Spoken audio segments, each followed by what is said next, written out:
In a land where the moon ruled over all, there was once a werewolf named Corin, an alpha who grew tired of the chaos of his kind.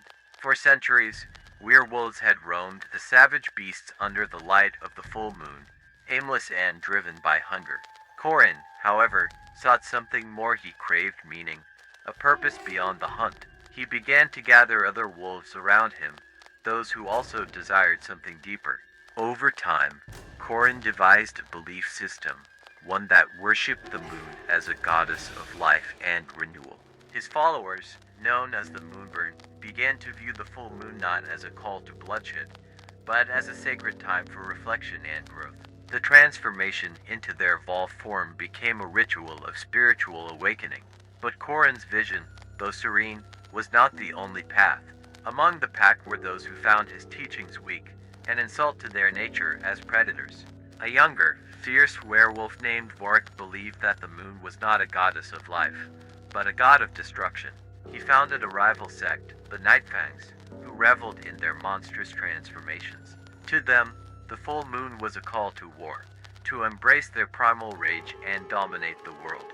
What began as philosophical differences soon spiraled into violence. The Moonburn and the Nightfangs clashed under the moon's watchful gaze, each side convinced that their version of the truth was the only one.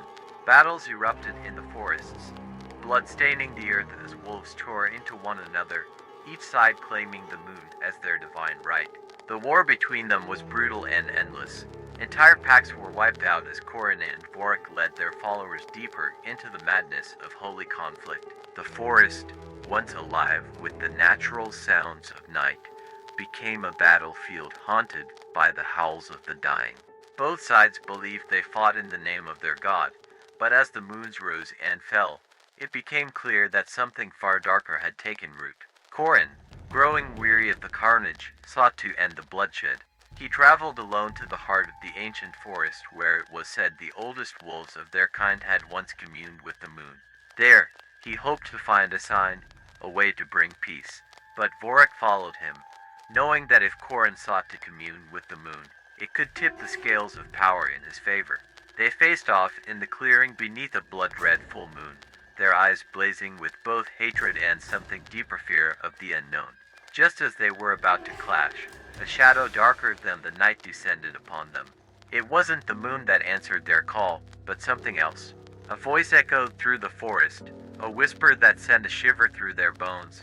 Asterisk, you are not the first to seek the truth, nor will you be the last. But the truth is not yours to claim. Asterisk, suddenly, they felt it a presence older than either of their gods, watching them from the shadows. And then the forest fell silent. The battle between the Moonburn and the Nightfangs halted, but only for a moment. The war, it seemed, had drawn the attention of something far more powerful than their rival faiths. Corin and Vorik, now more desperate than ever, returned to their packs with stories of a new force, a dark entity lurking in the woods, waiting for the right moment to strike. Neither side knew whether it was a new god or something more ancient, but one thing was clear: their conflict had awakened it. And now, as their war raged on, the shadow loomed closer, feeding off their bloodlust, growing stronger with each passing night. The moon, once a symbol of power and divine will, now felt like an eye watching them with cruel amusement. Corin and Vorik could feel that something was coming, something that could devour them all. But what it wanted, neither of them could know. And as the next full moon rose, the wolves braced themselves, not just for battle, but for the unknown terror that had been watching from the darkness, waiting for its moment to strike. As the next full moon crept into the sky, the tension between the Moonburn and the Nightfangs grew unbearable. Both sides prepared for what they believed would be their final battle, the one that would decide the fate of their beliefs. But an uneasy fear had settled over them, a fear that neither side dared speak of openly. They knew the darkness in the woods had grown stronger, and its presence lingered in every shadow. Corin stood at the edge of the clearing where the war would begin again, his heart heavy with doubt. He had spent years building his faith, but now he felt it slipping through his claws. The moon, once a source of comfort and guidance, seemed cold and distant, as if it had abandoned him. The whispers in the forest had grown louder since his encounter with the dark entity, and Corin feared that they might be leading him toward ruin. Across the field, Vorik stood with his night fangs, their eyes wild with the anticipation of violence. But even he couldn't shake the feeling of dread that clung to the air. The forest was unnaturally quiet, the wind still, as if the world was holding its breath. When the moon finally broke free from the clouds, both sides charged, teeth bared, claws gleaming. But just as the first wolves clashed, a sudden, piercing scream echoed through the night.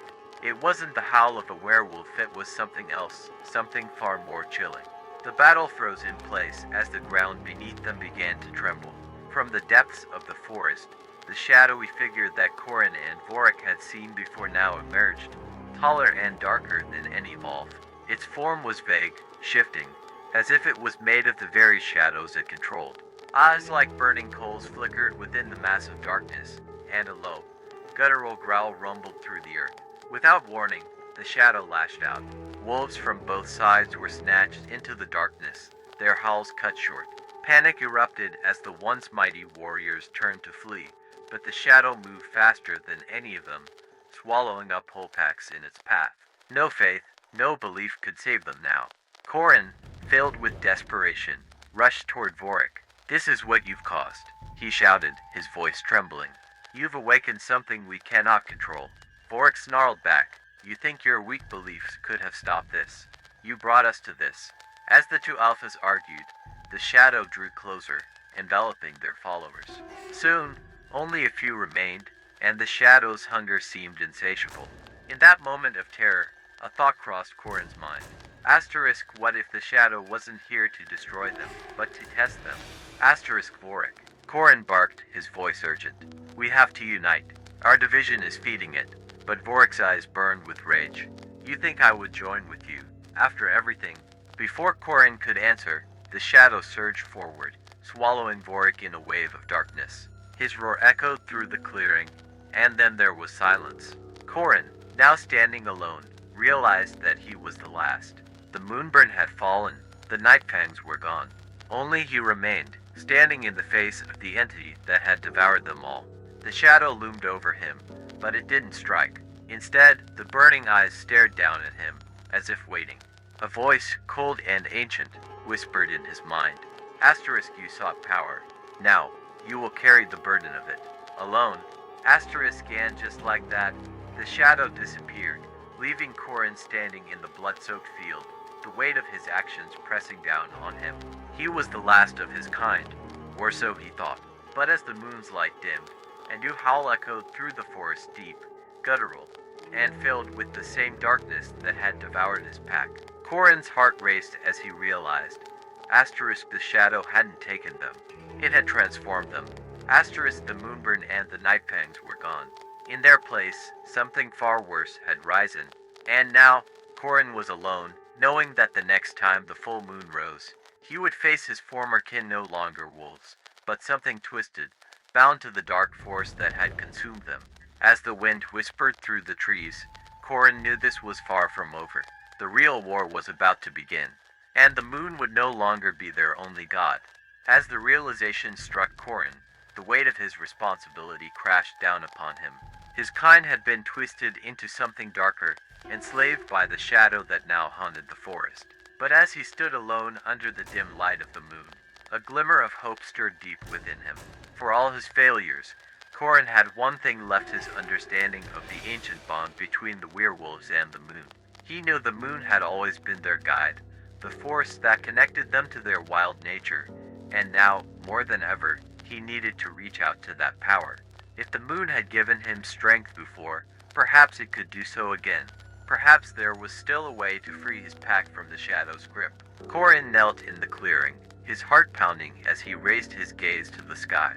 With every ounce of strength left in him, he howled not as a cry of war, but as a plea, a call to the moon for guidance. His voice echoed through the silent woods, and for a moment, it seemed as though the world itself held its breath. The moon, veiled in a faint mist, shimmered softly, and then something miraculous happened.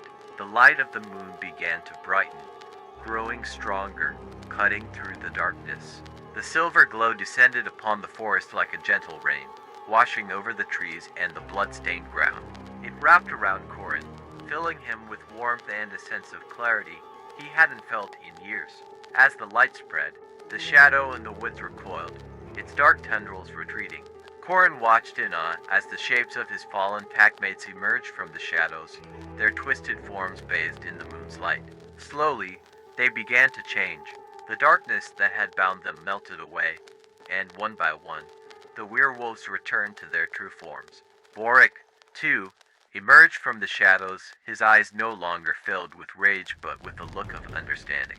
The two alphas locked eyes, and in that moment, they both knew that the conflict between them had been meaningless. The moon had always been their guide, and in their fight for power, they had forgotten that. The moon's light pulsed once more, and the forest came alive with a peaceful stillness. The once divided packs now stood together, their faiths no longer clashing, but united in a newfound respect for the true power that had always been with them. The shadow, now weakened, dissolved completely, vanishing into the depths of the earth, unable to withstand the combined strength of the wolves and their connection to the moon. Corin, with a deep breath, turned to his pack. "We've been given a second chance," he said softly. "Let's not waste it." Boric stepped forward, his voice quiet but firm. "No more division. From now on, we fight together. We honor the moon as one." Under the brilliant light of the full moon, the werewolves, once torn apart by their differences, howled as one pack.